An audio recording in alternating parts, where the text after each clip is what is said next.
శ్రీమాత్రే నమః. శ్రీ గురుభ్యో నమః. శ్రీ మహాగణపతి దేవతాభ్యో నమః. అయిపోయింది కార్తీక మాసం 17వ తారీఖు ఆఖరి సోమవారం.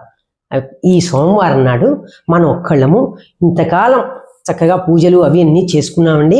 ఒకవేళ అనివార్య కారణాల వల్ల కొంతమంది ఏదన్నా దానాలు ధర్మాలు అంటే చేసుకోలేకపోతే ఏమైనా ఇబ్బందుల వల్ల ఆఖరి సోమవారం నాడు చక్కగా వేకువజామున లేచి స్నానం చేసి ఇంట్లో పూజ చేసుకుని శివాలయానికి వెళ్ళి స్వామివారి దగ్గర పూజ అది చేసుకుని బ్రాహ్మడికి స్వయంపాకం ఇవ్వటము, వస్త్రదానం ఇవ్వటము, సాలగ్రామ దానం చేసుకోవటము, దీపదానం చేసుకోవటము, ఉసిరికాయలు దానం ఇచ్చుకోవటము, ఇట్లాంటివన్నీ చాలా ముఖ్యమైన విశేషంగా చేసుకోవాల్సినవి అనమాట.